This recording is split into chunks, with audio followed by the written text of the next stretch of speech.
integrity bill. That is the first action that I did when I got in. It's one of the earliest actions in history of a complex regulation by an HHS secretary.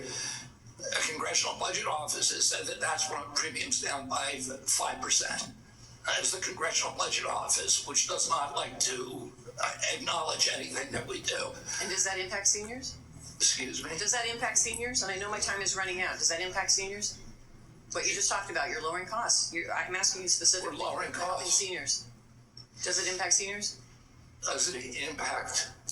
Come on. Let me just stop you. I didn't Time hear is what running you out, said. so I appreciate the chairman's indulgence here.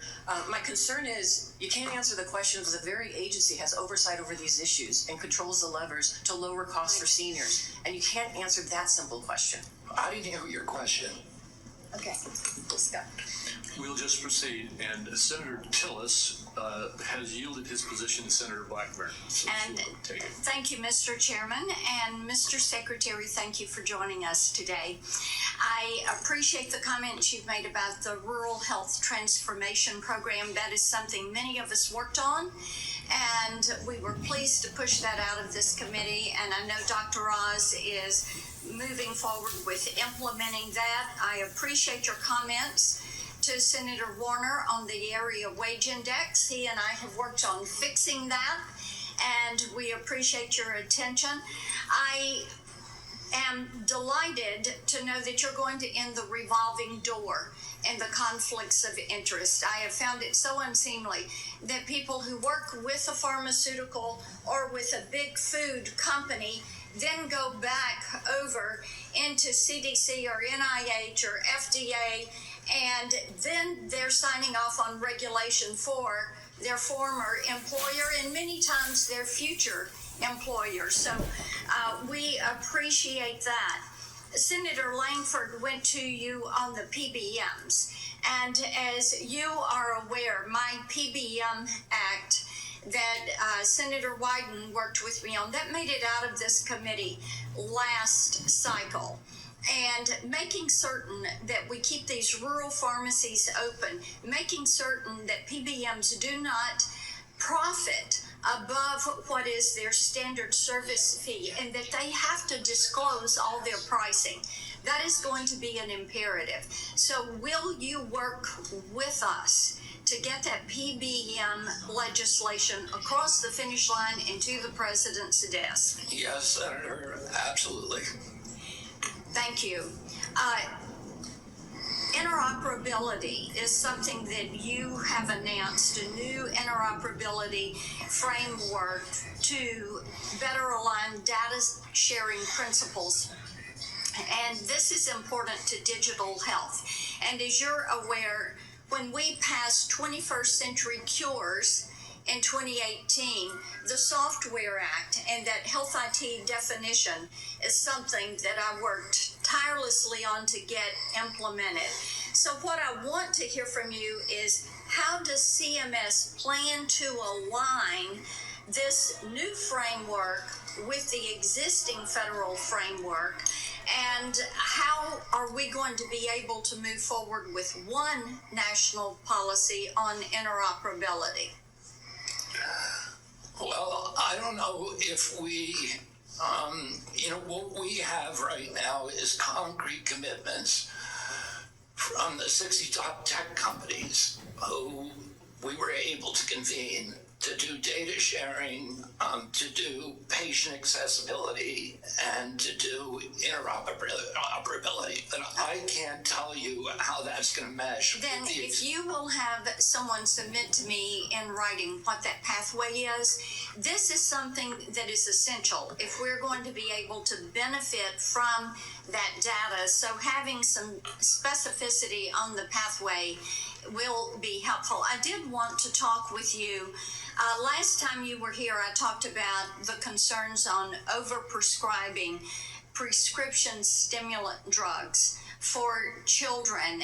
And there are ways that HHS can work collaboratively with state agencies on this and to actually promote more community-based intervention to combat overprescribing. And we all have seen the harmful side effects, and there's a lot of reporting out there on this and tremendous concern for grandmamas like me who see children and friends of our grandchildren who suffer with this. So I know your team is working on solutions, so you're going to have your Make Our Children Healthy Again strategy that you're going to release. But talk for a moment. We've got 30 seconds left. Talk for a moment on how you can better arm parents with information on the harmful side effects of overprescribing these stimulant drugs.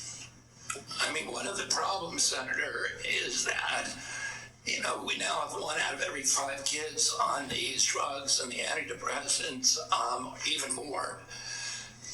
And we know very little about the long-term impacts because NIH and CDC have been asleep at the wheel.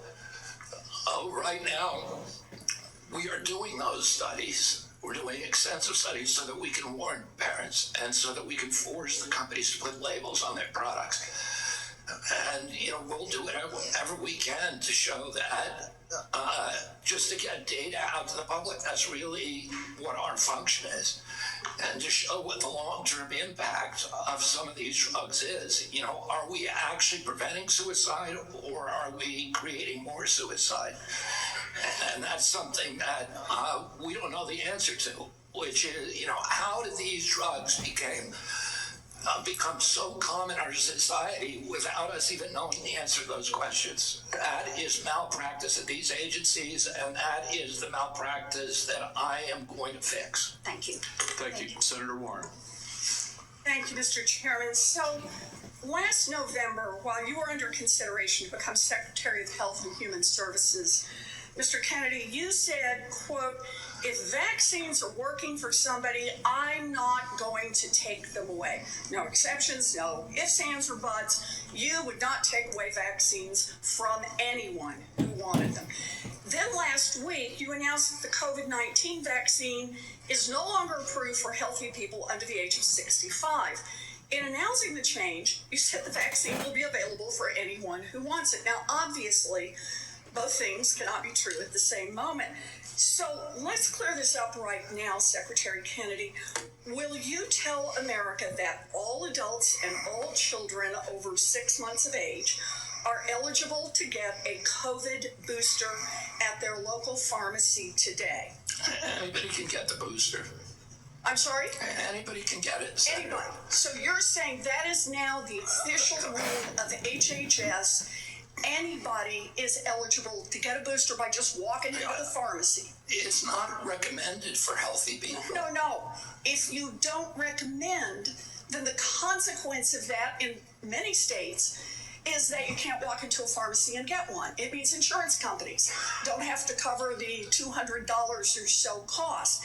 As Senator Dr. Cassidy said, you are effectively denying people vaccines. We're not going to recommend a product for which there's no clinical data for that indication. Is that what I should be doing? What you should be doing is honoring your promise that you made when you were looking to get confirmed in this job. You're going like this. And that is, you promised that you would not take away vaccines from anyone who wanted them.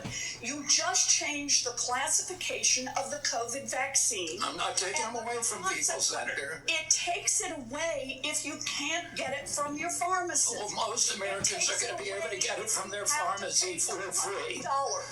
Most Americans will be able to get it from their pharmacy for free. The question is, everyone who wants it, that was your promise. I know I didn't. I never promised that I was going to recommend products for which there is no indication. When you said... And I know you've taken $855,000 from pharmaceutical companies, Senator. Did you hold up a big sign saying that you were lying when you said that? Because you are the one who said you would not take them away. Now, Senator... I'm not taking them away from anybody. Secretary... You want me to indicate a product for which there is no clinical data? Senator, Is that what you want? Secretary Kennedy, you said you wouldn't, and now you did. I'm not taking them away. Obviously- Everybody can get access to them. No, they can't walk into a pharmacy the way they could last month and get access It to a depends on the vaccine. state. It depends on the